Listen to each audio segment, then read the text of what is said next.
확 바뀐 아침엔 투자, 매일 새로운 코너로 여러분을 찾아갑니다. 월요일 한 주간 투자 전략을 총정리하는 월요 주간 전략. 화요일 NH투자증권의 베테랑 PB들이 찐 부자들의 자산관리 비법을 알려드립니다. PB들의 수다. 수요일 글로벌 투자 이거 하나면 됩니다. 수상한 해외 주식.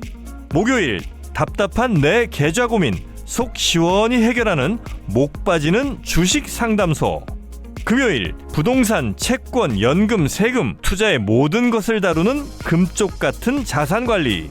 당신의 투자 고민 아침엔 투자가 싹 날려드립니다. 매일 아침 10시 본방 사수.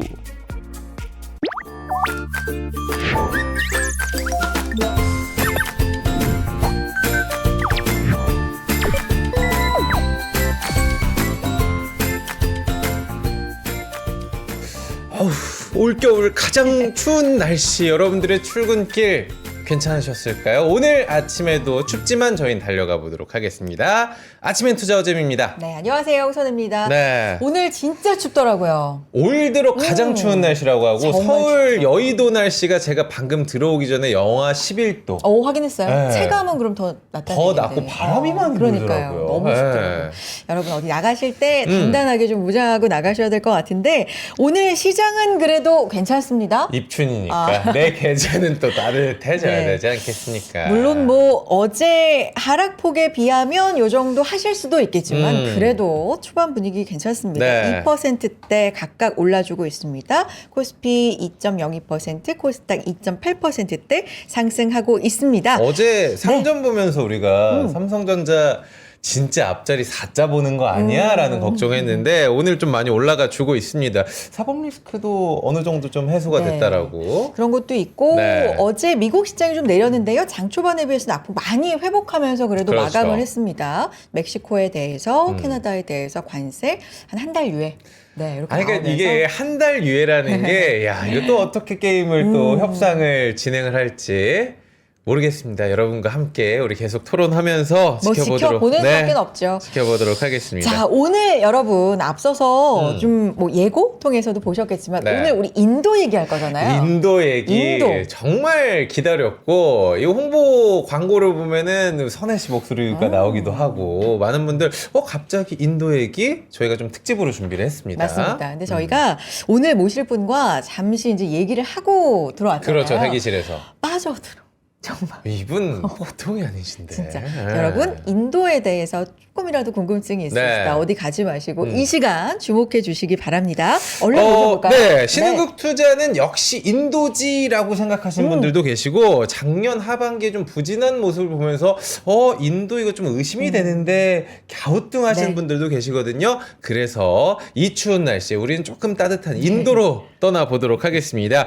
엔투의 리서치 주식 전략 백찬규 팀장님 박수로 모셔보도록 하겠습니다. 어서 오세요. 안녕하세요. 반갑습니다. 네. 반갑습니다, 인사 좀 팀장님. 부탁드립니다. 네. 네, 안녕하세요. 현재 NH투자증권 리서치에서 주식전략 팀장하고 있는 백찬규라고 합니다. 반갑습니다. 반갑습니다. 네. 본인 이야기를 좀 꺼내주셔야 될 것 같은 게, 저희가 인도는 왜 이렇게 관심을 갖고 계신 거예요? 라고 했을 때, 인도뿐만 아니라 유년 시절에 그렇게 해외를 많이 또 떠돌아다니셨다고 하는데, 짧게만 좀 부탁을 드릴까요? 네, 제가 떠돌아다닌 곳이 좀 많은데요. 네. 일단은 스페인에서도 좀 살았고요. 그다음에 인도에서도 있었고, 일본에서도 살았고, 그다음에 미국에서도 좀 있었습니다. 그러다 보니까 좀 전 세계에 좀 관심이 가지게 됐고요. 몇 그러다 개국어가 보니까 가능하신 거예요? 제대로 하는 건 이제 스페인어하고 영어 조금 하는 것 같고요. 와. 뭐 일본은 그냥 여행 다닐 정도 하는 것 같습니다. 진짜. 아니, 팀장님도 팀장님이신데 네. 부모님께서도 인도에 지금 계시고 네. 30년 이상 사시는 야, 거예요? 부모님께서 30년 오. 지금도 사시고. 네, 맞습니다. 부모님께서 인도 네. 북부의 히말라야 산맥 쪽에 계세요. 두 분 다 미대를 졸업하시고 그림을 그리시는데 아이고. 거기서 작품 활동도 하시고 강의도 나가시면서 여전히 인도인으로서 행복하게 살고 계십니다. 아니, 우리 팀장님 인상도 굉장히 좋으셔서 여행 유튜버 하시지 왜 여기 이렇게. 제가 한 15살만 젊었어도 할 수 있었지 않을까 생각을 합니다. 일단은 저희가 화면상으로는 뭐 저보다 동생 같긴 하거든요, 지금. 아니 근데 저희가 네. 뭐 나이를 공개할 수는 없지만 상당히 동안이시라죠. 상당히 동안이십니다. 네, 어쨌든 그럼 인도 얘기를 본격적으로 좀 들어가 보도록 하겠습니다. 사실 인도 하면 저는 생각나는 거 뭐 힌두교, 카레의 어떤 그쵸. 나라. 카레. 뭐 기안84 씨가 이번에 갔다 오면서 최근에 인도 뭐 여행기가 참 맞아요. 많이 네. 나오잖아요. 여행기 그렇죠? 뭐 유튜버들도 맞아요. 많이 여행을 네. 떠나곤 있는데 가장 좀 인도하면 저는 그 길거리가 흰 소가 이렇게 지나가면은 자동차들도 비켜나가는 소를 좀 우상시하는 우리의 이런 그냥 인도에 대한 아주 겉핥기식의 그래 이미지들 이거 이런 맞아요, 거밖에 다. 네. 없는데 지금의 인도 모습은 좀 어떨까요?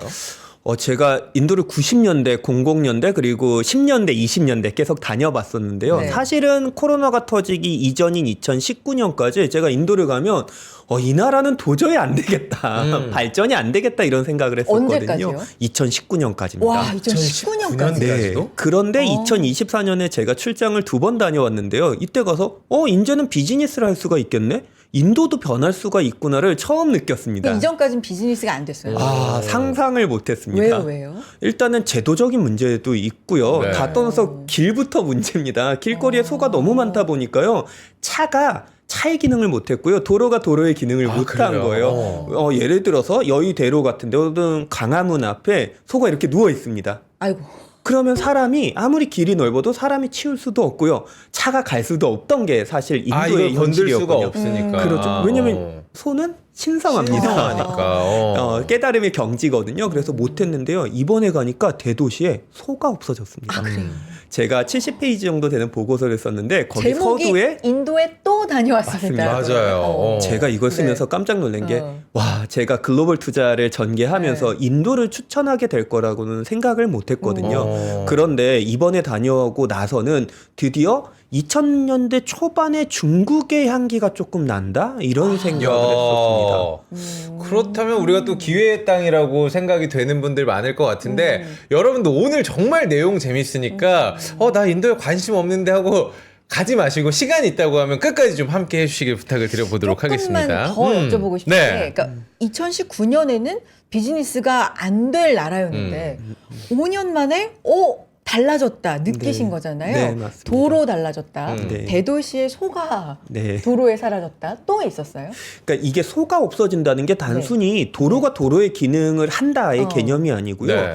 그 영국이 200년간 지배할 때도 그리고 심지어 20세기 들어와서도 인도 사회에서 못 바꾼 게 하나 있습니다. 그게 바로 힌두교에 기반한 생활 양식이거든요. 야. 가장 대표적인 게 소가 길에서 없어졌다입니다. 그거에 대한 주인공은 모디 총리라고 혹시 두 분 들어보셨나요? 그렇죠. 지금의 맞습니다. 인도를 개혁시킨 분 중에 한 분인데 예전까지는요 인도의 총리는 늘 간디와 네루 집안에서 이렇게 나왔습니다. 네루 집안에서 유명한 분들이 나오면서 했고요. 간혹 그 이제 정치 권력의 싸움 때문에 또 딴저기 갔다가 또 유명한 정치 가문들이 하게 됐었는데 이번에 모디 총리가 삼선에 들어가면서 경제 발전과 사회 발전을 위해서 이런 힌두교의 악습을 많이 걷어내고 있습니다. 힌두교의 악습은요. 카스트라는 계급 제도가 그렇죠. 있을 거고요. 네. 그다음에 당연히 소에 대한 부분, 그다음에 여성에 대한 이런 차별이 굉장히 극심했었는데 이러한 것들이 이제 좀 서서히 바뀌어 나가고 있는 걸 이제야 확인할 수가 있었습니다. 얘기하면서 더 얘기를 했지만 네네네. 낮은 계급도 드디어 금융시장이나 혹은 의료제도나 혹은 학업에 조금 더 진출할 수 있는 기회도 열려진 게 이번 모디 총리의 개혁이 아닌가 저는 생각을 하고 야, 있습니다. 그렇다면은 그 카스트 제도 안에서의 어떻게 보면 천민 계급도 이제 나도 금융 계좌를 가지고 수 있고 투자를 할 맞습니다. 수 있고. 야, 이거 천민이 참 재밌는데요. 네. 저희가 만약에 인도에 흥미가 있어서 지금 방송을 보시는 분들, 그 다음에 사회자 두 네네. 분께서 저랑 같이 가시면 저희는 싹 다 천민입니다. 그래요? 외국인은? 외국인은 힌두교를 믿지 않았지 않습니까? 네. 그러다 보니까 업보가 너무 많이 쌓여 있는 거예요. 아하. 그래서 천민이 됩니다. 근데 정말 다행인 점은요. 한국 사람이 가면 그래도 인도 안에서 대접을 받는 게 이제는 거기서도 K 컨텐츠의 힘이 늘었고요. 현대차와 삼성전자가 그 안에서 너무 잘하다 보니까 일단은 휴다이와 삼성에서 온 사람이다. 이렇게 생각하면 대접이 그래도 괜찮습니다. 야, 인도의 K 컨텐츠가 네. 인도하면 또 발리우드 영화 유명하잖아요. 영화산. 저는 좀 오늘 기대를 하고 있는 게 네. 중간에 뜬금없이 춤을 추지 않으실까 뭐 그런 그래요. 고민도 해봤습니다. 숫자 얘기로. 네, 들어가 보도록 네, 하겠습니다. 들을 얘기가 많기 때문에. 그러니까 이 국내의 증권사뿐만 아니라 해외 유명한 이제 증권사들도 신흥국 투자의 1번은 인도지라는 시선이 굉장히 많습니다. 그러면 우리는 투자를 해야 되니까 투자 매력도가 어디에 있는지 하나하나 좀 살펴보도록 하겠습니다. 어떤 게 있을까요? 투자 매력? 일단 인도의 투자 매력은 저희가 새롭지 않습니다. 우리가 한국에서 봤던 거, 그다음에 중국에서 봤던 투자 매력도가 인도에서도 이제 하나하나씩 올라가고 있습니다.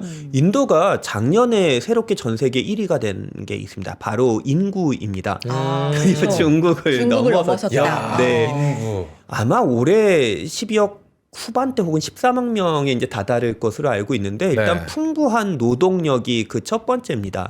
두 번째로는요. 풍부한 노동력 기반 하에 드디어 이제 중산층이 좀 확대되고 있거든요. 왜 그러냐면요. 일자리가 좀 좋아지고 있습니다. 네. 한국도 보시면 1980년대 소위 말하는 소위 58년개띠들의 학교 졸업과 함께 산업화의 역군으로 나서면서 우리가 올림픽을 겪었고 산업발전과 자본주의 발전이 이제 90년대 나타났었거든요. 그게 바로 중국의 00년대와 10년대에 나타났습니다. 그러한 것들이 지금 인도에서 나타나고 있거든요. 그럼 일자리가 인도를 왜 오느냐?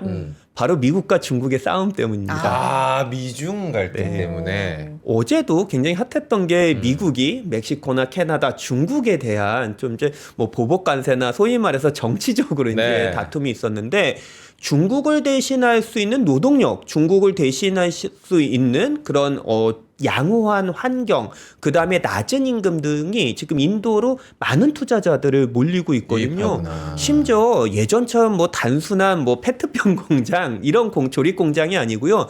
지금 반도체 공장까지 굉장히 활발하게 지어지고 있습니다. 미국의 기업들이죠. 이런 걸 보다 보면 인도의 성장 좀 빠르게 기대해 볼 수 있을 것 같습니다. 그러면 투자 문화 자체도 좀 변하고 있는지도 궁금한데 네. 일단 제도 자체가 좀 변하고 있다 말씀해 주셨고 지금 보고서 저희가 미리 좀 받아봤는데 네. 계좌 수도 상당히 좀 증가를 했더라고요. 계좌 수. 투자 문화 자체가 좀 변하고 있어요. 투자 문화가 변했다라는 게 아니고 네. 완전히 혁신이 나타났습니다. 변한 정도가 아니라 2010년 중반 전까지는요, 이 인구 구조가 삼각형으로 돼 있는데 위에 네. 이제 들어보셨겠지만 브라만이 있고요, 네. 크샤트리아가 있고요, 그 다음에 평민이 있고 천민이 있고 그 밑에 저희 채팅창에도 나왔는데 어느 분께서 불가촉 천민을 얘기해 주시더라고요. 넘어가긴 했지만 불가촉 천민은요 인간의 형상을 했지만 업보가 너무 많이 쌓여서 인간으로 예전엔 취급을 안 했어요. 네. 불가촉 천민은 그 사람을 만지면 안 돼요. 업보가 다 나한테 오니까. 아이고. 불가시 천민은 봐서도 안 됩니다. 불가시, 불가촉, 그 다음에 천민 계급의 인구만 해도 4억 명이 넘어서겠죠. 네. 엄청난 인구를 발휘하는데 그 사람들은요 그냥 계급이 거지인 거예요. 거지 가족은 그냥 수천 년 동안 거지입니다. 네. 혹은 천민은 수천 년 동안 무한도전에서 보셨나요? 끊임없이 빨래를 하는 도비왈라처럼 그냥 1000년 넘게 대대로 이제 빨래를. 그런 분들은요 첫 번째 자기의 신분을 증명할 수가 없었어요. 네. 주민등록 같은 게 없던 거예요. 오호. 2010년대 중반까지만 하더라도요. 릭샤꾼들은 그 릭샤 밑에서 잠을 자고요. 비를 피하고 가족을 만들고 아이가 태어났었습니다. 그런 사람들한테 신분도 증명이 안 되는데 근데 계좌가 만들 수가 있을까요? 그렇죠. 행정 서비스가 만들 수가 있을까요? 전혀 그렇지 않습니다. 근데 인도가 제가 깜짝 놀란 게 인도가 예상외로 IT 강국입니다, 여러분. 그렇죠. 미국에 가면요. 서부의 유명 테크 기업들의 CEO, CTO, C레벨들은 다 인도 분이세요. 삼성전자 수원 캠퍼스 가시면요. 이미 인도 프로그래머들이 많기 때문에 점심에 인도 배식 라인이 2개나 됩니다. 그렇구나. 이미 그렇게 돼 있는 상황이에요. 그 IT를 기반으로 해서 생체 인증, 눈에 대한 인식, 홍채라든가. 지문의 네. 홍채라든가 그러니까 여러 가지 생체 인식을 기반으로 드디어 개인의 신분 증명을 할 수 있게 됐습니다. 여러분. 이게 이제 2010년 중반에 개발해서 2010년 후반 특히 코로나 이후부터 이게 급발전을 했어요. 네. 그러면서 뭐가 있었다? 드디어 스마트폰이 보급이 되기 시작을 했습니다. 그러니까 기기와 생체 인증을 하고 생체 인증이 되니까 드디어 이 사람들도 은행은 못 가지만 드디어 계좌를 편하게 만들 수가 있게 됐습니다. 네. 오죽했으면요. 증권 계좌가 코로나 기간 동안에 무려 5배가 는데요. 예전엔 2천만 개였던 게 지금 1억 개를 돌파를 했습니다. 5배. 불과 4년 만에 이야. 일이에요. 그래서 투자 문화란 게 전혀 없었거든요. 전 세계 금소비 국가 1위가 바로 인도였습니다. 여러분 왜 인도가 금소비가 그렇게 많았냐면 GDP가 1,000불이 안 될 때도 금소비가 굉장히 많았거든요. 왜냐하면 은행에 어카운트를 만들 수가 없기 때문에 가난한 분들도 자신의 몸이 은행이 됩니다. 금부치를 돌리는 거예요. 금으로. 가서 여행 유튜버들 보시잖아요. 가면은 네. 막 거지들이 막 가까이 옵니다. 그럼 손에 내면 금 목걸이, 금 귀걸이, 금부치가 저보다 더 많은 거예요. 오. 이게 왜 그런가 봤더니 대대로 내려온 본인이 은행의 역할을 하고 본인이 자본. 근데 이런 게 드디어 변화하기 시작했습니다. 계좌를 만들면서. 네, 드디어 은행과 네. 증권의 계좌를 만들 수 있게 됐다. 그래서 투자란 게 이제 막 시작을 했습니다. 뭐 제 이야기만 계속 들으면 굉장히 지겨우시겠지만 아니요, 재밌어요. 아니 너무 재밌어요. 굉장히 재밌는 게 있는데요. 네. 제가 2010년 한 초중반에 중국 출장을 갔을 때 한번 놀란 적이 있어요. 네. 여러분들 혹시 중국 투자하시는 분들 기억하시겠지만 2015년에 이제 후광통이 됐었고요. 2014년에 중국을 가면 막 금융시장이 막 화랑이었어요. 제가 2014년에 중국 출장을 갔을 때 상하이에 있는 증권사 지점을 가니까 네. 왜 이런 얘기가 있지 않습니까? 뭐 애기 업은 엄마가 오면 뭐 고점이고 스님이 이제 그 증권사 지점에 오면 고점이 나온다 이런 얘기가 있었는데 그때 가니까 진짜 스님이 오시고 애를 업은 그 분들이 오셔서 계좌를 만들려고 줄을 서 계신 그게 거예요. 진짜였구나. 진짜 그런 게 네네. 2014년 15년에 있었습니다. 그래서 네. 이 정도인가? 괜히 불안한데? 뭐 이런 생각을 하고 갔거든요. 네. 그때 제가 놀랐던 포인트는 이게 아니고요. 2014년에 중국 그 중심증권의 애널리스트를 만납니다. 저와 같은 업을 하는 딱 만났는데 저보다 연봉이 많은 거예요. 드디어 중국의 자본시장의 규모가 이렇게 커졌구나. 아하. 한국도 애널리스트가 연봉이 아주 높지 않지만 그렇다고 낮다고 얘기할 수는 네네. 없거든요. 그렇죠. 그 당시에 11년 전에 중국이 넘은 거예요. 이번에 제가 인도 가서 굉장히 놀란 게요. 애널리스트는 아직 한국을 못 넘었지만요. 펀드 매니저는 넘었어요? 한국을 넘어섰습니다. 왜냐하면 그 자본시장에서 저처럼 돈을 받는 사람은요, 자본시장의 규모가 그 사람의 샐러리를 결정하게 되거든요. 똑같은 일을 하더라도 미국 가면은 이제 10배를 받습니다. 네. 자본시장의 규모가 그렇게 크기 때문에 인도 주식시장의 전체 규모가요, 한국보다 커진 지가 이미 2년이 넘었습니다. 그러다 보니까 거기도 역전이 났더라고요. 그래서 제가 이번에 가서 확인을 한 게 건물들을 보면요. 2000년대 초반에 제가 중국 가서 딱 봤을 때 길거리 너무 지저분했어요. 중국 2000년대 초반에. 화장실에 가면 칸막이가 없는 거예요. 네. 기겁을 했어요. 근데 동방명주를 상하이에 있는 높은 빌딩을 보면서 와, 이렇게 바뀔 수가 있나라는 생각을 했는데 인도가 지금 가면 길거리는 여전히 형편은 없지만 네. 그 건물들의 스카이라인을 보면서 딱 느꼈던 게 제가 그래도 1년에 한 번씩 시카고에 컨퍼런스에 가는데 시카고의 그 스카이라인하고 너무 비슷해지는 거예요. 그래서 이 모든 변화가 인프라는 2000년대 초반의 중국, 금융시장은 2010년대 초반의 중국의 냄새가 난다. 그렇다면 자본이 몰리고 사람이 몰리고 기업이 몰리는데 이 중에서 투자해서 망한 적이 없거든요. 그래서 물론 고점 대비해서 10% 조정이 받았지만 밸류에이션이 비쌌기 때문이고 그렇기 때문에 우리가 장기적으로 인도는 이제 공부해 볼 만하다. 이제까지는 우리가 태계 1조에서 기안84와 덱스가 고생하고 빠니보틀이 막 힘들어하고 고생했던 거에 대한 즐거움이었는데요. 기차 굉장히 맞아, 기차, 재밌게 봤어요. 배드. 제가 참고로 기차 얘기하면 참 할 얘기 많지만 그런데 이런 재미에서 드디어 국가의 발전을 우리는 투자로 연결할 수 있다가 저의 생각입니다. 저는 그런 국가들을 너무 많이 봤거든요. 비엔남이 그랬고 인도네시아가 그랬고 네. 그다음에 이제 드디어 인도가 온다. 그러면은 저는 그 생각을 합니다. 예전에 작년 연말에 제가 가장 많이 받은 질문이 뭔지 아세요? 뭐예요? 첫 번째 삼성전자 어떻게 됩니까? 두 번째 해리스가 됩니까? 트럼프가 됩니까? 아유, 그렇죠. 근데 여기서 중요한 건 뭔지 아세요? 네. 해리스가 됐건 트럼프가 됐건 간에 피해를 보지 않을 국가가 인도입니다. 중국과 미국이 싸울수록 해피한 국가가 인도가 됩니다. 그래서 저는 이런 과정 중에서 우리가 한국도 힘들지 않습니까? 네. 어제도 힘들었고요. 어제 삼성전자고 하이닉스 빠지는 거 보니까 저도 기겁을 했었는데 네. 오히려 이럴 때 수혜를 받을 수 있는 투자처를 찾는 게 저희의 의미거나 또 투자자들의 또 하나의 기회가 되지 않을까 그렇게 생각을 하고 있습니다. 선혜 씨 이거 진짜? 우리가 오늘 이거 1시간으로 안 안 된다고 되겠다. 했잖아. 내가 이거 우리 지금 2부 편성을 했거든요. 오늘 하고 14일 날 또 인도 특집이 있는데 제가 볼 때는 조만간 우리 팀장이 한 번 더 특별로 저희가 모셔봐야 될 것 같습니다. 일단 저희가 질문이 있으니까 베트남, 인도네시아에 이어서 인도가 새로운 투자처 이거 확신한다라고 얘기를 좀 해주셨는데 저 하나만 여쭤볼게요.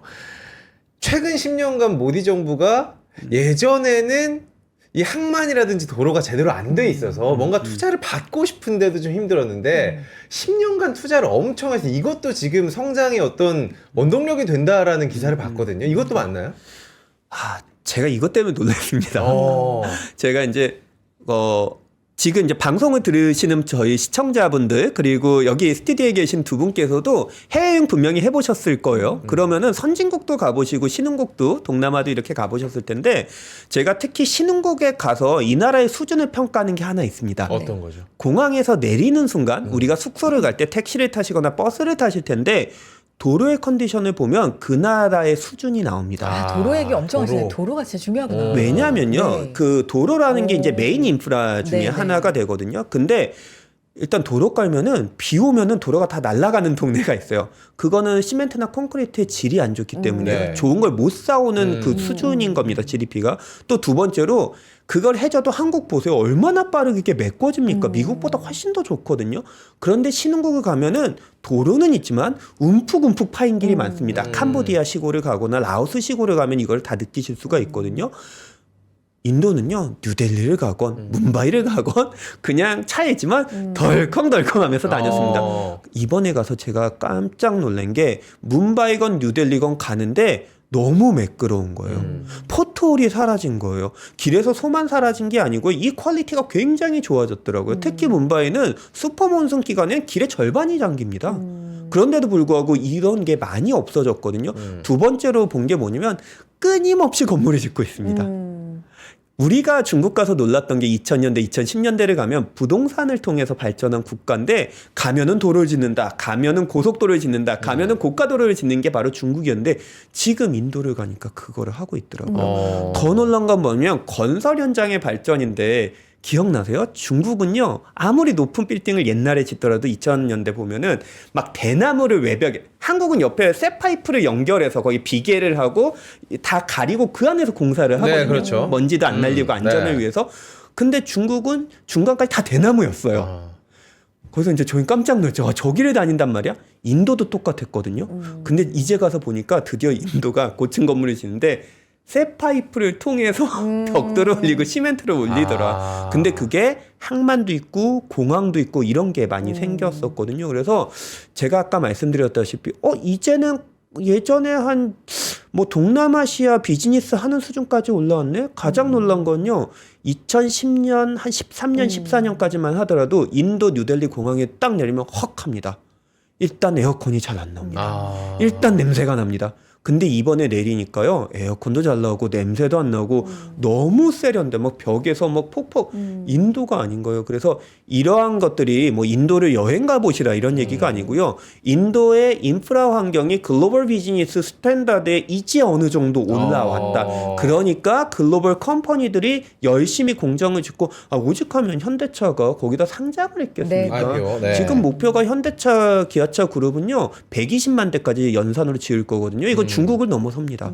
거기서 기지가 돼서 수출까지 할 겁니다. 그게 인프라가 없이는 안 되거든요. 작년에 마이크론이 가서 반도체 공장 짓고 있거든요. 인도 정부가 다 투자 자금 대주고요. 저리로 대주고 인프라 다 해주고요. 용수 대주고 사람까지 모집을 해주고 있습니다. 그래서 그러니까 확실히, 이러한 환경이 네. 바뀌고 있다. 네. 확실히 팀장님 말씀 지금까지 들어보니까 네. 진짜 바뀌었다. 투자 환경이 굉장히 개선됐고 특히 말씀해 주신 것처럼 코로나 이후에 맞아요. 2019년 이후에 지금까지의 급성장이 정말 눈에 띈다. 이제 말씀해 주신 것만으로 간접적으로 네. 느껴지는데 중요한 건 그래서 투자니까요. 지수 측면에서 보자면 좋다. 인도하면 선셋 지수, 뭐 니프티 50 니프티. 이렇게 이제 생각이 드는데 지금 상황은 어때요? 차트만 보면 잘 올라가다가 뭐 작년 하반기부터 조금 흔들리는 부진한다라는 감도 있는데 이 이야기를 이유도 궁금하고 네. 지금 레벨 때는 어떻게 평가하시는지 궁금하고요. 맞습니다. 우리가 해외를 투자할 때 특히 신흥국을 투자할 때는 개별 업종이나 산업보다는 지수에 투자할 수밖에 없습니다. 투자할 수 있는 방법이 그렇게 많지 않거든요. 네. 그럼 지난 한 10년간을 돌이켜 보면은 2014년 중순까지 미국 S&P 500만큼 오른 지수가 인도의 니프티 50입니다. 한국은 이제 횡보를 했었고 뭐 일본은 조금 올랐고 유럽도 횡보를 했던 그 시간에 그 기간 동안에 S&P 500의 상승률만큼 올랐던 게 니프티 50거든요. 그럼 이렇게 좋았던 인도가 도대체 무슨 일이 있었길래 작년 말부터 네. 지금까지 고점에서 한 10% 조정을 받았냐라는 건데 네. 일단 대표적으로 첫 번째는요. 밸류에이션이 비쌌습니다. 작년 말에는 미국이 한 22배 해도 비싸다고. 네. 한국이 8.5배 할 때 너무 비싼 거 아니었는데 인도는 23배까지 갔거든요. 멀티플이라는 거는 그 나라의 미래를 돈 주고 사온다라고 보시면 돼요. 그래서 인도 23년까지 했는데 미국보다 비싼 게 말이 되느냐. 이런 거에 대한 문제가 있었고요. 두 번째로는 작년에 선거가 있었습니다. 네. 제가 오늘 선거는 다 얘기 못했지만 한국은 네. 선거 하루죠. 거기는 한 45일 열립니다. 아, 그래요? 땅이 크고요. 모든 사람들이 투표를 해야 되는 그런 방식이 좀 있습니다. 네. 그러다 보니까 45일 걸리기 때문에 그 해는 보통 기업도 국가도 투자를 안 합니다. 그러니까 투자를 안 하다 보면은 또 매출이 늘거나 이익이 느는 부분이 좀 더디거든요. 그래서 이런 계절적 요인 때문에 작년엔 또 이익이 굉장히 막 빠르게 좋아지다가 약간 슬로우다운해졌네. 이래서 이제 작년 연말에 좀 안 좋아졌고요. 그래서 이러한 국면 속에서 그럼 여기가 이제 꺾이느냐라고 봤을 때 저는 네. 그렇지 않다라고 생각을 하고 있습니다. 왜냐하면은 보통 선거가 있고 선거 다음에 투자가 다시 재개가 됩니다. 국가건 그다음에 기업이건 거기다가 이번에 세금 감면책도 나왔고요. 조만간 이제 전체 예산안도 나오게 될 텐데 이렇게 된다면은 다시 이제 외형 성장이나 뭐 이익률 개선은 좀 나타나지 않을까 생각을 하고 있습니다. 그래서 저는 기본적으로 지금 조금 힘들다고 하더라도 4, 5년을 저희가 바라봤을 때 이 나라가 성장을 못하는 나라냐 그렇지 않다라고 보고 있어서 니프티 50에 대한 투자는 적립식으로 계속 가져가 볼 만하다 생각을 하고 있습니다. 인도가 IT로 굉장히 우수하고 그렇죠. 발달되고 인재가 많고. 많이 알려져 있고 이제 교육열도 상당히 좀 높다. 이것도 IT 뭐 네. 발전에 좀 일조했다. 이렇게 흔히 알고 있는데 맞아요? 굉장히 중요한 얘기예요. 네. 왜냐하면은 인구가 많다고 다 잘 살지 않습니다. 여러분 방글라데시도 세계 최빈국 중에 하나인 방글라데시도 인구가 많고요. 파키스탄도 인구가 굉장히 많습니다. 그런데 인구에 필요한 게 또 뭐가 있을까요? 한국이 발전했던 첫 번째 이유 바로 높은 학구열입니다. 우리가 뭐 해외 진출할 때 그런 얘기 했었잖아요. 어디 뭐 진출했더니 공장 노동자들이 막 밤새 술 마시고 그 다음날 출근 안 하더라 막 이런 전설과도 같은 네. 얘기했는데 인도 사람들이 어떠냐면요. 첫 번째 학구열이 굉장히 높고요. 두 번째 공용어가 영어입니다. 그렇죠. 영어. 영어를 쓰기 때문에요. 글로벌 컴퍼니들이 언어 장벽이 없습니다. 처음에 중국 갈 때 그 언어에 대한 장벽이 굉장히 높았거든요. 근데 일단 그 배리어가 없다. 이 나라가 재밌는 게요. 이 나라는 통일된 적이 없는 나라예요. 그게 어떤 의미죠? 그게 뭐냐면 우리는 인디아라는 나라만 알지만 사실 왕국들이 다 있고요. 아직도 마하라자라고 하는 왕들이 현재도 있습니다. 그게 어떻게 통일됐느냐? 영국이 지배하면서 억지로 그걸 감싸는 네. 거예요. 그러다 보니까 지역마다 언어도 남인도 언어고요. 북인도 가면 언어가 아예 모릅니다. 아예 의사소통이 안 돼요. 그러면 언어가 몇 개 있을까요? 191개 언어가 있고요. 공식 언어가 15개가 있습니다. 그런데 재미있는 게 공용어가 영어예요. 왜냐하면은 처음에 간디 할아버지께서 독립을 딱 하고 힌두어를 네. 딱 그 공용어로 하려고 했는데 각 지방에서 다 난리가 난 거예요. 펀잡이나 왜 니네 언어가 공용어냐. 그러면은 지배받을 때 영어를 공용어로 쓰자 하면서 이렇게 바뀌었거든요. 네. 그러니까 공부를 하게 되면 영어로 공부 안 할 수가 없습니다. 그러네. 그러면 영어까지는 오케이. 학구열이 진짜 높은가? 우리가 인도 유튜브 볼 때는 기겁을 하겠는데 과연 학구열이 높으냐? 뉴델리 가면요. 한 남쪽으로 400km, 인도에서 400km는 굉장히 가까운 동네입니다. 딱 내면 없었던 시골 마을이 없었던 도시가 바로 생깁니다. 쿠따라는 도시인데요. 제 자료에 나와 있는데 이 쿠따가 뭐냐면은 갑자기 인구가 16만 명의 도시로 커졌습니다. 그 도시 전체는 대치동이다라고 생각하시면 돼요. EBS 보시면 찾아보시면 있거든요. 그 대치동이 어떻게 생겼냐면 인도에는 IIT라는 인도 공과대학이 있습니다. 네. 거기는 IIT 떨어지면 MIT 간다고 하는 농담이 있을 정도거든요. 실제로 MIT 수석이 IIT 떨어져서 가신 분도 계세요. 네. 근데 그 IIT 졸업자가 와서 자기 시골 마을을 위해서 가회를 해줬던 거예요. 근데 그 가회를 해준데 무려 그 작은 시골 마을에서 3명이 IIT에 입학을 하게 됩니다. 네. 이 소문이 나면서 전국에서 학생이 몰려드는 거예요. 그 동네로. 그 동네를 몰려드니까 현재 학생이 약 9만 명 정도가 되고요. 나머지는 학원 관계자들로 도시가 구성돼 있습니다. 야. 그래서 한국하고 똑같게요. 혹시 방송을 보시는 분들 조금 아시겠지만 뭐 굉장히 뭐 황소수옥이나 청어람을 가려면 또 거길 보내기 위한 학원을 보내야 되고 그 학원을 보내가기 위한 또 가회를 받아야 되는 게 한국 교육의 현실인데 거긴 더합니다. 그 첫 번째 그 가회를 하셨던 분이 정말 말도 안 되게 큰 건물 4개에다 학원을 돌리거든요.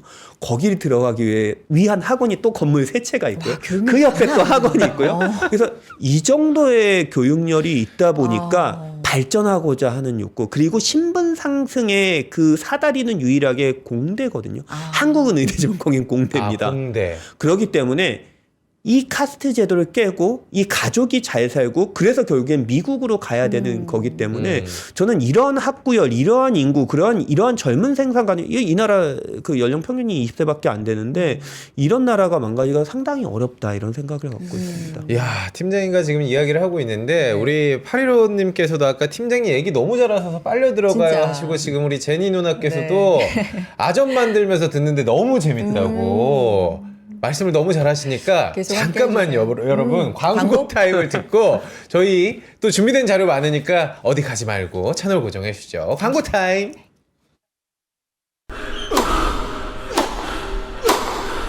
멋있다. 부러운가? 14만 1211번의 스윙과 68개월 27일의 투자로 만들어진 자세다. 나의 테니스도 나의 자산도 투자로 키운다. 나는 투자한다. 나는 성장한다. NH투자증권. 와, 멋있다. 부러운가? 기본기 연습과 스트로크 훈련에 1532시간을 투자해 갖게 된 리듬이다. 나의 드럼도 나의 자산도 투자로 키운다. 나는 투자한다. 나는 성장한다. NH투자증권. 네, 아침엔 투자 함께하고 계시고요. 지금 뭐 팀장님 말씀 너무 잘하신다고 자주 네. 모셔주세요. 네, 이렇게 자주 모셔야죠. 그러니까요. 네. 네, 자주 나와 주시나요, 팀장님? 아, 네. 팀장님 너무 좋아. 그러니까. 네. 네, 인도 얘기 이어가 보겠습니다. 네. 아니 저기 제니님이 저는 적립식으로 모으셨는데 좀 지난해 흔들려서 아, 그렇죠. 약간 네. 고민이 있었다 이런 내용도 남겨주셨는데 아까 밸류 얘기해 주셨잖아요. 이제 좀 조정이 어느 정도 좀 밸류가 부담을 던 건가요? 어떻게 보세요? 평가는? 아, 저는 덜었다고 생각을 그래요. 하고 있습니다. 요 정도면? 왜냐하면은 인도가 19배, 20배 너무 비싼 거 아니야라고 생각을 할 수가 지금이 어느 있겠지만 정도예요? 지금 이제 19배, 20배 정도입니다. 19배, 23배까지 갔던 게 내려왔는데 네. 과거를 보면요. 인도는 한국에 늘 2배 정도 됐었습니다. 왜냐면 2010년대부터 20년대까지 평균을 하더라도 이 나라 평균 한 18배 정도가 되거든요. 네. 저는 그 국가 단위의 밸류에이션을 이 생각을 하는데 그 국가를 18년 정도 살 수 있다. 미국 20년 정도 살 수 있다. 한국 글로벌 투자자들 한 10년 정도를 생각한 거고요. 근데 그게 굉장히 정확한 게요. 전쟁 전에 러시아는 PR이 몇 배였을까요? 몇 배였더라? 5배였습니다. 저는 사실 사람보다 돈이 훨씬 더 똑똑하다라고 생각을 하는 사람인데 글로벌 투자자들의 자금이 이러한 밸류에이션을 만들었고 23배, 미국보다 가는 건 좀 과했다라고 생각하지만 이게 다시 한 3배 정도 밀렸다라는 거는 다시 적립식을, 그러니까 좀 쌀 때 적립식을 하는 게 훨씬 더 효과적이거든요. 저도 하고 있는데 그걸 꾸준히 좀 모아 나갈 생각입니다. 인도에 투자할 수 있는 방법이 지금 개별 기업 투자가 아니라 지수 투자 그렇죠. 네, 밖에 맞습니다. 없는 네, 거죠. 그렇습니다. 그래서 뭐 기업을 지금 뭐 투자할 수 있는 것도 아니니까. 근데 기업을 그렇죠. 투자하려면 한국에 상장했거나 미국에 상장한 아. 그런 산업이나 그룹주들이 있거든요. 네. 그런데도 불구하고 저는 기본적으로 신흥국에 투자하는 첫 번째 원칙은 지수를 투자하되 네. 만약에 자금이 조금 더 여유 자금이 있다면 그 외에 좀 투자 방안을 찾는 걸 권해드리고 있습니다. 그렇군요. 그래도 우리가 뭐 알만한 네. 인도 주식에 상장된 기업들 예를 들면 뭐 미국 하면 우리가 다 알잖아요. 뭐 M7이 있고요. 시총 상위 종목들 네. 다 들으면 알잖아요. 음. 들을 만한 인도 기업들이 있어요? 들으면 가장 알잖아요. 유명한 게 모든 지금 시청자분들 다 아실걸요? 뭐냐면은 얼마 전에, 그러니까 작년 8월 19일, 20일에 네. 한국의 모든 언론과 모든 신문에 나왔습니다. 이재용 회장님께서 머리에 터번 같은 걸 두르시고 결혼? 결혼식에 아. 참가를 네, 했는데 네. 그 기업이 한국의 삼성과 같은 기업인 인도의 릴라이언스라는 기업이 릴라이언스. 있습니다. 제가 작년에 출장을 했을 때 딱 그 하루 차이로 제가 뭄바이를 갔었거든요. 그래서 릴라이언스는 어떤 그룹이냐면은 통신사부터 산업재 혹은 야. 유통까지 모든 걸 다 하는 그룹이다라고 네. 생각하시면 되고요. 다른 유명한 그룹은 타타그룹이 있습니다. 타타. 여기에 투자하는 저희 한국에 상장된 ETF도 네. 있는데 타타그룹은 예전에 정주영 회장님이 계시던 시절에 현대그룹과 같다. 주무장대하고 자동차. 예전에 타타가 대우버스를 인수하면서 타타대우가 있었죠. 네, 네. 한국 사람들도 좀 친숙해진 기업인데 타타그룹은 주무장대를 다 하고 있고요. 그리고 IT를 본다면 인포시스 같은 기업이 있는데 인포시스는 미국 IT 기업의 하청을 받는 데입니다. 그래서 가장 유명한 데고요. 그 외에도 유명한 회사가 현대차도 상장해서 그렇죠. 현대차가 그렇죠. 인도의 네, 국민 맞아요. 기업으로 성장을 했습니다. 네. 알겠습니다. 좀 더 이어가 볼 텐데. 저희가 직접적으로 지금 투자하는 방법 사고 싶다 이런 맞아, 얘기를 맞아. 하시는 네. 분들이 계시니까 최대한 오늘 쪼개서 질문을 좀 던져보도록 하겠습니다. IT 기술이 성장할 수 있었던 이유에 대해서 궁금해하시는 분들도 계실 것 같으니까 좀 짧게 왜 IT 강국이 됐을까? 이런 얘기를 많이 하거든요. 뭐 앞서 교육 얘기도 했었고. 네. 특히나 여기를 넘어서 잠깐만 좀 이야기를 하자면 AI에 관해서도 중국과 워낙 갈등 관계다 보니까 이번에 딥시크 보고 올해 안에 우리도 AI 개발하겠다. 자체 AI 개발하겠다. 이런 얘기를 했어요. 네. 다 이어지는 얘기 아니겠습니까? 네, 맞습니다. 그 IT가 발전할 수 있었던 거는 철저하게 미국 덕분입니다. 굉장히 운이 좋았다라고 저는 생각을 하고 있는데 첫 번째 얘네가 영어를 썼다는 점이고요. 네. 두 번째는 미국의 콜센터 역할을 했다는 점입니다. 90년대까지 지금의 IT 대기업들은요. 90년대 미국의 콜센터 했던 애들입니다. 피자헛이 전화 연결하면 인도를 갔고요. AS 센터를 하면 인도인들이 받았던 시절이 있었습니다. 네. 그런데 이 기업들이 조금씩 발전하면서 IT 하청을 2000년대 하기 시작합니다. 여러분 혹시 코딩 해보셨나요?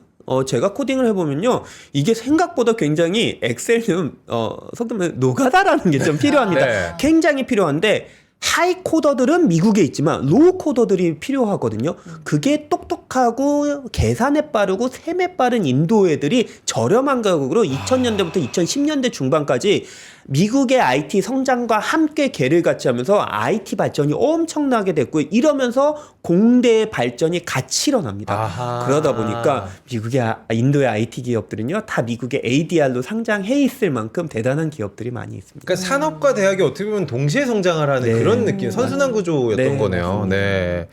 코로나 이후에 굉장히 요 IT 쪽, 좀 발전을 앞당긴 감이 있잖아요. 우리가 뭐 비대면 하게 되고 이러면서 그렇죠. 몇 년을 좀 앞당겼다 이런 평가도 세계적으로 있는데 인도도 요 영향으로 좀 발전한 것도 있는 거예요? 네, 맞습니다. 일단은 그 소위 말하는 네. 저는 이렇게 구분을 하거든요. 중국이 발전할 수 있었던 거는 상품, 리얼 굿즈가 있었기 때문이고 인도의 발전은 디지털 굿즈. 우리가 만질 수는 없지만 눈으로 볼 수 있는 이 디지털 재화를 만들 수 있었기 때문인데 그 역량과 노하우가 굉장히 많던 인도는 이 코로나 시대의 AI, 데이터 처리 기술, 그다음에 각종 인력 자원의 기반으로 굉장히 많이 발전했고요. 그 결과 네. 미국 서부 출장 가면요. 인도 출생인데 지금 미국 시민권자인 분들이 다 미국 빅테크의 CEO를 하시고요. CTO를 하시고 CF를 하고 있습니다. 이게 최종 결론이 아닌가 생각을 하고 있습니다. 그러니까 저는 그것도 영향이 있을 것 같아요. 그러니까 인도의 인재들이 지금은 이제 좀 성장을 해서 미국 빅테크의 임원이 됐단 말이에요. 그러면 앞으로 인도와 미국 산업이 계속적으로 이렇게 연관이 되는 부분들이 많지 않을까라는 생각을 좀 가지고 있는데 아까 모디 총리 얘기 잠깐 했잖아요. 네. 저희 모디 총리가 이 친시장파여가지고 이 어떻게 보면은 산업 발전에 굉장히 많은 기여를 하고 있다라는 이야기를 많이 봤는데 좀 뭐랄까요? 행동이 좀 빠르다고 해야 될까요? 이번에 이 관세 얘기가 나오니까 선제적으로 인도가 먼저도 움직이기도 하고 네. 빠르게 전화를 걸기도 네. 하고 이런 모습이 주식 시장에도 좀 영향을 줄 것 같거든요. 네. 어떻게 보세요? 모디 총리가 되게 재밌는 분이세요. 저는 사실 모디 총리를 굉장히 싫어했었습니다. 네. 왜냐면 2016년에 갑자기 화폐 개혁을 한 거예요. 그러다 보니까 외국인들은 이제 500루피, 1000루피 권종을 많이 썼는데 그걸 없애버린 거예요. 그래서 저도 인도 날라가서 부모님하고 같이 은행에 주셔서 500루피, 1000루피 막 바꾸고 이랬었습니다. 너무 제가 고생을 했었거든요. 바빴을 것 같아요. 그런데 모디 총리가 3기까지 연임을 했고요. 그러니까 정치 명문 가문이 아니었어요. 네. 할 수 있었던 점이 굉장히 재밌는 게 그리고 방금 그 정치적 실행력을 말씀드렸는데 이분이 여러 주가 있거든요. 그래서 구자라트 주 출신입니다. 참고로 인도하고 비즈니스 하시는 분들 좀 잘 아시겠지만 상대를 하기가 싫어요. 왜요? 너무 거짓말을 많이 해요. 아, 그래요? 근데 뭐 그 종교 때문이기도 하지만 너무 해서 남을 속이는 너무 익숙해서 상행위를 하기 힘들 정도거든요. 근데 그 인도인들조차도 구자라트주 출신하고는 거래를 안 합니다. 상업의 신, 그러니까 소위 말하는 그 코끼리 신 아세요? 코끼리 얼굴에 네네네네. 가네슈 신이라고 하는데 뭐 행운과 재물의 신, 그래서 모든 은행이나 증권사 가면 그 가네슈 신이 있는데 그 가네슈 신이 이제 구자라트를 보호하고 있을 만큼 상업의 신인데요. 거기 출신이세요. 그러니까 재무적으로나 비즈니스로나 이게 어떻게 돌아가는지 알아요. 그래서 모디 일기 때 뭐냐면 재무장관, 그 다음에 중앙은행 그 총리, 그 다음에 내가 다 구자라트 출신으로 하다 보니까 개혁과 개방과 소위 말하는 돈 되는 일에는 정말 열심히 하고 있습니다. 그래서 이번 3기 들어서도 소위 말해서 이 모디 집권 시기에 좀 완성이 되지 않을까? 올해가 바로 그 모디 총리 집권하고 이제 본격적으로 투자가 좀 개시된다. 좀 기대를 하고 있습니다. 그럼 지금 뭐 관세 소위 전쟁 속에서 네. 이 관계들 속에서 어떻게 좀 살아남을까 이게 온 네. 글로벌 국가들의 지금 네. 숙제잖아요. 네. 맞아요. 그럼 미국과 중국과의 관계 앞서서 팀장님께서는 이 둘이 네. 갈등이 있을수록 인도는 수혜다 네. 말씀해 주셨지만 지금부터 좀 지켜볼 만한 사항들은 뭐가 있어요? 네, 지금 제 자료 한번 띄워주실 수 네, 있을까요? 좋습니다. 지금 이제 제 자료 한번 같이 보시면 지금 그림 하나 있죠? 네. 중국하고 인도는요 전쟁적인 국가입니다. 그러니까 우리나라 K9 자주포를 저희다 많이 갖다 판 거죠. 국경 분쟁이 있습니다. 그러다 보니까 현대차가 잘 되는 이유도 있는 거예요. 왜? 중국의 차를 갖다 팔 수가 없는 아하, 겁니다. 네. 전략 물자잖아요. 그러다 보니까 미국하고 친할 수밖에 없는데 지금 사이는 바이든 대통령하고 있지만 트럼프 대통령 되자마자 그분의 트윗에 뭘 남겼냐? 나의 친구 트럼프. 트럼프 대통령은 나의 친구 모디라고 남겼습니다. 거기다가 왼쪽 그림 보시면 영연방 국가입니다. 그러니까 이게 전 세계가 고립주의, 분리주의가 됐을 때 인도가 상당히 좀 유리하다라고 볼 수가 있고요. 그럼 인도 투자할 때 뭘 집중적으로 보느냐? 만약에 다시 미국과 중국이 친해지게 된다면은 인도는 조금 부담 요인이 되는 거고요. 오히려 미국과 중국이 좀 치열하게 싸운다면은 이 글로벌 밸류 체인이 인도를 기점으로 조금 더 퍼져나갈 수 있다. 저는 네. 이렇게 보고 있습니다. 그래요. 오, 그럼 더 싸우기를 인도는 뭐 바라고 우리가 있는 건가? 방송에서 뭐 싸워라 할 수는 그러니까, 없지만 네. 이 정말 뭐이 사이에서 본인들끼리 또 이익 싸움이 있을 것 같은데 우리 아까 팀장님께서 내수하고 소비 이야기를 해야겠다라고 이야기를 해주셨는데 네. 자료 함께 보면서 이야기를 해주시면 좋을 것 같아요. 네, 지금 자료 한번 띄워주실 수 네. 있을까요? 띄워주실 자료에서 그림 부분 확대해서 조금만 내려주시면 네, 여러분 왼쪽에 스타벅스 보이세요? 오, 네, 보여요. 제가 이번에 가서 놀란 게요. 스타벅스의 지점이 막 늘고 있습니다. 인도 내 아니 생각해 보시면요. 네. 이 나라 인당 GDP가 2,500불짜리밖에 안 되는 나라예요. 근데 제가 스타벅스에 딱 갔더니요. 그 사람들이 아이스 아메리카노를 마시고요. 대학생들이 맥북을 켜고 숙제를 하고 있더라니까요. 네. 근데 생각해 보면 그 중에 3억 명은 GDP가 10,000불은 넘습니다. 소비 수준이 그만큼 올라온 거예요. 여러분 우리 다시 한번 생각해 보실까요? 한국에 언제 퍼졌죠? 2000년대 스타벅스가 처음 퍼집니다.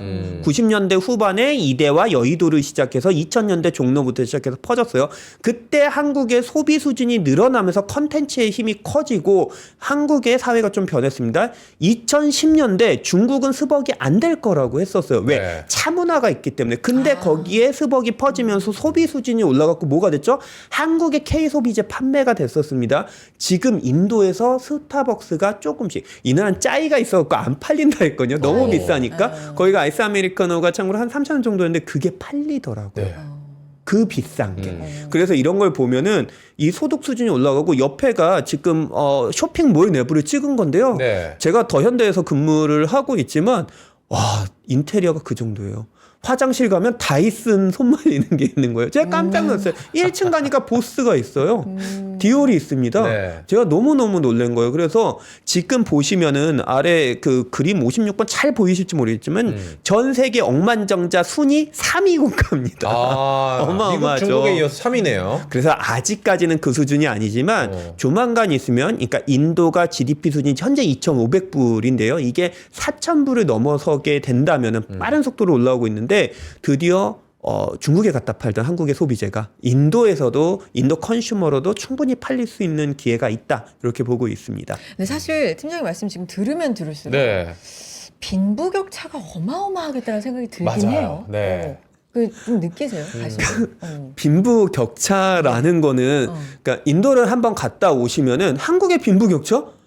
이건 차이도 아니구나. 미국의 어마어마한 빈부 격차 이건 차이도 아니구나. 인도는요 빈부 격차의 개념이 아니고요 계급의 차이가 있는 나라입니다. 맞아. 그래서 근 한 1600년도 가깝게 계급의 차이와 빈부의 차이를 인식하고 인지하고 허용해주는 나라예요. 그래서 많은 분들이 물어보세요. 정상적으로 소위 말해서 혁명이 일어난 19세기 이후에 자본주의가 들어왔을 때는 현격한 빈부 차이는 사회를 망가뜨린다라고 하는데 저는 이 나라가 문화적으로 이걸 인정을 하고 있기 때문에 이게 뒤집지는 않는다. 근데 아직까지 이 어마어마한 빈부 격차는 분명히 사회 문제고 외국인이 봤을 때는 너무 안타까운 일이 많고요. 너무 좀 슬픈 일도 좀 많습니다. 너무 심하니까. 근데 그런 차이는 문화적인 종교적인 차이라고 애써 맞아. 조금 스스로를 좀 위로하고 있기도 합니다. 근데 왜냐하면 가보지 않았지만 지금 말씀해주신 인도의 뭐 어마어마한 그 5년 사이의 변화와 네. 사실 우리가 좀 여러 미디어를 통해서 그렇죠. 인도에 대해서 뭐 여행기도 이렇게 보잖아요. 그 갭이 너무 큰 거예요. 맞아요. 그러면 사실 이렇게까지 심한 빈부격차는 꼭 어떤 부작용이 또 있진 않을까. 네. 지금은 그 부작용으로 가는 어느 정도 단계인가 약간 이런 것도 네. 팀장님 생각 좀 궁금하네요. 저는 그 계급의 격차 혹은 빈부 격차의 문제가 힌두교에서 기반했다라고 봅니다. 그래서 저는 이 굉장히 오래된 종교, 사실 힌두교는 북부의 민족이 아리아 민족이 쳐들어오면서 남부를 지배하고 사회를 유지시키기 위해서 그 계급의 차이를 뒀거든요. 그래서 이게 20세기, 21세기에는 전혀 맞지 않다라고 생각을 했었는데 그나마 다행인 게 힌두교에 대한 악습이 조금 사라지고 있고요. 두 번째로는 소위 말해서 공대생들이 발전을 하고 있고요. 계급의 사다리란 게 이제 좀 생겼습니다. 그 두 번째로는 이분들이 전혀 투자 활동이나 금융 활동을 못했어요. 근데 드디어 금융 활동이나 그 투자의 활동이 지금 열렸다라는 관점에서는 그 현격한 격차를 이제는 조금씩 줄여나갈 수 있는 방법이 생겼다라고 저는 보고 있거든요. 그래서 그나마 다행이다 이렇게 생각을 하고 있습니다. 부동산은 어때요? 그러니까요. 어마어마합니다. 뭐가 어마어마해요? 제가 안 그래도 이제 그 부동산의 변화를 네. 보면서 제가 네. 30년의 변화를 봤지 않습니까? 하는 게 사실 못 살다가 잘 살게 되는 나라는 이렇게 된다. 뭐가 있냐면은 갑자기 GDP가 커집니다. 네. 인구가 늘어나면서 막 생산이 늘어나니까 그 다음에 싸고 교육열 좋네? 막 생산 시설이 들어옵니다. 그러면은 FDI 외국인 투자가 있으면서 월급이 좀 올라요. 네. 막 수출도 하게 됩니다. 그러면서 이제 소위 말해서 소비나 투자의 행위를 하게 되는데 그 투자는 사실은 부동산을 먼저 하게 되거든요. 부동산이 올라가면서 부의 효과, 웨스 이펙트가 생기면서 이제 금융 투자도 하게 되는데 이 나라 가서 제가 깜짝 놀란 게요. 물론 이제 외국인이 살면서 좀 안전한 데긴 하지만 뭄바이에 계신 한국 주재원분들 네. 월세 600만 원 냅니다. 너무 놀랍지 600만 않으세요? 원? 아파트가요, 99제곱, 한 30평 기준으로 봤을 때 지금 한 30억 원 정도 하고요. 네. 뉴델리에 한국 사람이 살만한 데는 지금 22억 원 정도를 합니다. 그리고 정말 낡은, 그러니까 한국으로 치면 옛날에 주공아파트 옛날 작은 네. 평형은 정말 낡아서 한 5억 원 정도 하거든요. 그 사람들의 소득 수준으로 볼 땐 말도 안 되는 거예요. 진짜. 근데 한국도 처음에 주식시장이 커진 게 언제죠? 80년대거든요. 네. 88년에 가면서 부동산이 발전하고 커지고 부의 효과가 있고 소득이 올라가면서 시장이 올라갔는데 지금 딱 인도가 좀 그렇지 않나요? 되게 재밌게 길거리가 보면은 한국 2000년 초반처럼 막 펀드 광고하고 있어요. 그때 막 몇 억 만들기 펀드 뭐 한국 뭐 코리아 책도 많이 스트롱 코리아 막 나왔었고. 이랬었는데 예. 이제 그런 게 조금 보이고 있다 이렇게 생각하시면 될 것 같습니다. 야, 오늘 팀장님하고 인도 얘기 많이 지금 나누고 있는데 그래서 어떻게 투자를 해야 됩니까? 우리 개인 투자자분들이 특히나 오늘 이 시간 이후로 인도 나도 이제 관심 가져야겠다 맞아요. 하신 분들 많으시거든요. 인도 증시에 접근하는 방법 뭐 쉽진 않겠지만 ETF 펀드라든지 이런 부분에 대해서 어떻게 접근하는 게 맞을까요? 네. 지금 아예 모르시는 분들 진짜 저도 몰라요. 정말 네. 그렇게 처음 시작한다. 네. 그럼 뭐부터 해야 돼요? 대부분 모르시는 게 맞습니다. 네. 그게 정상이시고요. 이제 투자를 한 달에 한 10만 원이라도 좀 해볼까? 한 4년이나 5년 바라보고 이 나라 GDP가 4,000불 갈 때까지만 한번 해볼까라고 생각하시면요. 지금 제 자료 화면을 한번 같이 봐주시면 네. 좋을 것 같습니다. 네, 일단 펀드도 있고 ETF도 있는데요. 지금 보시면은 위에는 미국에 상장된 ETF고요. 네. 아래는 한국에 상장된 ETF인데 그 아래 표 2번을 한번 봐주시면 좋을 것 같아요. 기본적으로 제일 편한 게 해외 투자 한국에 상장된 ETF가 제일 편합니다. 펀드보다 가입도 편하고 얼마든지 소액으로도 할 수 있기 때문인데요. 위에 보시면 타이거, 코덱스, 인도 니프티 50, 뭐 코세프께 있는데 기본적으로 저는 인도 니프티 50에 투자하는 상위 두 개를 월 적립식으로 한 10만 원 정도 혹은 또 퇴직연금을 투자하시는 분들은 퇴직연금에 조금씩 해보세요. 그리고 그거에 대한 확신이 좀 들고 나는 좀 다른 투자도 해봐야 되겠다라고 본다면은 그 밑에 타타그룹이나 뭐 컨슈머에 투자하는 방법도 있습니다. 이 외에도 또 다른 이제 운용사에서도 계속 ETF를 상장을 시키고 있거든요. 그래서 네. 원칙은 ETF 지수를 기반으로 하시고 또 지수 외에도 다양한 투자에 대한 방법이 충분히 열려 있다. 이렇게 보시면 될 것 같습니다. 그래서 요 거래하는 방법은 다 아시죠? 한국 주식 사시듯이 그 옆에 있는 종목 코드 번호 입력하시고 혹은 검색을 통해서 하나 찾으시고요. 일단은 오늘 제 방송을 들으셨을 때 한번 괜찮다라고 생각을 하시면은 한번 뭐 10,000원이나 20,000원이나 한번 사보시고 이 나라가 돈 안 들어가면 투자 안 하거든요. 네. 공부도 안 합니다. 최소한 10,000원이나 20,000원이라도 한번 투자해 보시고 발전하는 국가에 대해서 한번 공부를 해 보시는 것도 인문학적으로나 또 사회학적으로 좀 의미가 있는 행동이 아닐까 생각을 합니다. 선생님 전 진짜 관심이 가서 그러는 거거든요. 저도 그러면 그래요. 네. 전략을 어떻게 짜야 되냐? 뭐 10,000원이든 2만 아까 연금 투자도 이야기를 하셨으니까 중장기적으로 지금 바라보라는 시각일 것 같거든요. 네, 중장기 어느 정도를 그러면 그리고 그 전에 수익률은 또 어느 정도였을지도 궁금하기도 하고요. 기존의 수익률은 거의 미국 지수 투자하고 똑같았었습니다.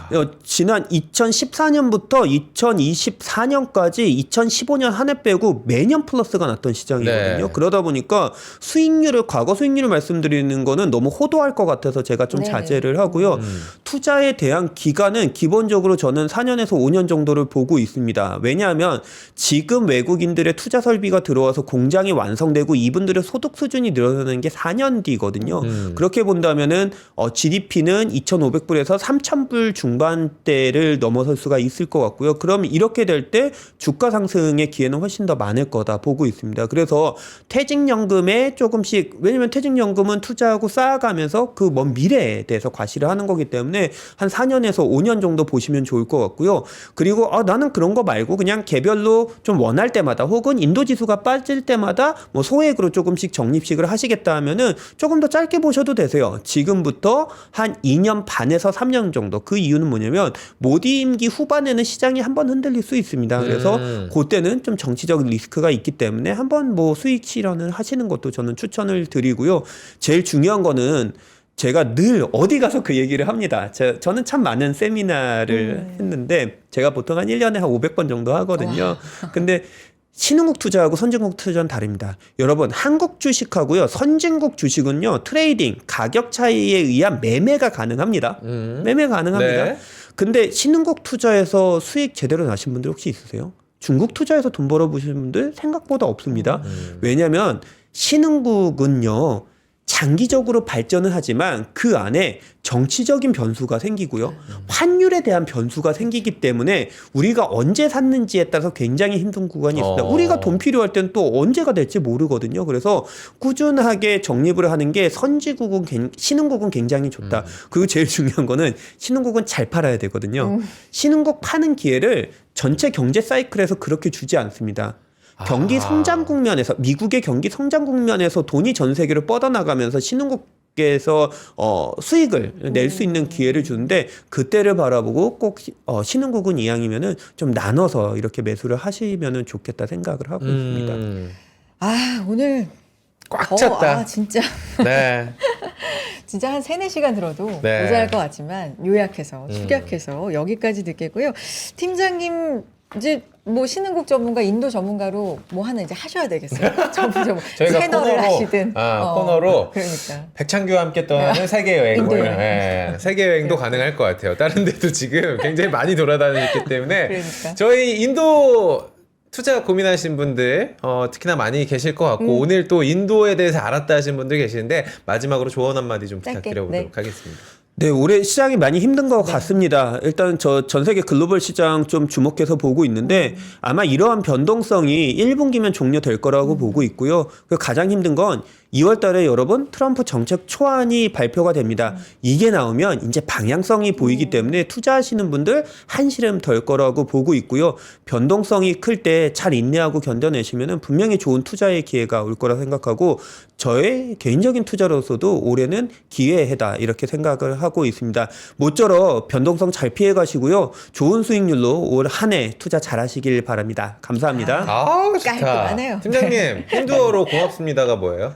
슈크란입니다. 오. 시쿠란? 슈크란. 슈크란? 아, 이건 아랍어. 갑자기 제가 아랍어가 몇 개 국어를 제가 언어가 많이 헷갈려가지고 헷갈리는구나. 지금 너무 많이 갑자기 하시니까. 나왔는데요. 공용어로 네. 땡큐였습니다. 땡큐. 네, 당황했어요. NH투자증권 리서치본부의 백찬규 팀장 함께했습니다. 팀장님 고맙습니다. 감사합니다. 아 오늘 점심은 카레로 땡긴다. 가보도록 하겠습니다. 아니 왜냐면 댓글에도 이제 카레 얘기 많이 해주셔서 갑자기 확 먹고 싶네요. 인도 네. 특집 어떠셨어요? 인도 특집 너무 재밌고 인도가 그러니까 실질적으로 뭐 지수 그리고 투자의 여건 이런 것보다도 어떻게 이 투자를 유입을 했는지 이런 것까지 들으니까 확실히 인도에 대해서 더 자세하게 알 수 있는 친해지는 시간이 아니었나 싶습니다. 아니 그리고 단순히 뭐 시장에 대한 분석, 기업만 분석하신 분이 아니라 진짜 문화를 아시는 분이잖아요. 맞아요. 오랫동안 사셨으니까 이런 분이 들려주시니까 네, 훨씬 더. 참고로 감사합니다는 갑자기. 던야바드인데 제가 여기 그 댓글 읽으면서 저는 알고 있습니다. 그리고 굉장히 감사하면 네레 던야바드입니다. 야, 너네바즈 네 알겠습니다. 감사합니다. 제 네. 얘기는 뭐 슈크림을 얘기를 그러니까. 하고 네. 자 오늘 외에도요. 네. 2월 14일 인도 특집도 2편, 네. 2탄 준비하고 있으니까요. 그때는 쿨지훈 부장님. 쿨진 부장님과 우리 강황맨. 인도 전문 유튜버 강황맨님이 함께 또 준비를 하시니까 실제로 이것 때문에 싱가포르 현지에 맞아요. 가서 네. 인도 세미나를 함께 겪고 오신다고 하니까 현장의 이야기도 전해드리도록 하겠습니다. 그때도 많이 기대해 주시고요. 자, 코스피 코스닥 1.7%, 2.9% 각각 올라주고 네. 있습니다. 오늘도 수익 내는 하루 되시고 내일 다시 인사드리겠습니다. 여기까지입니다. 고맙습니다. 고맙습니다.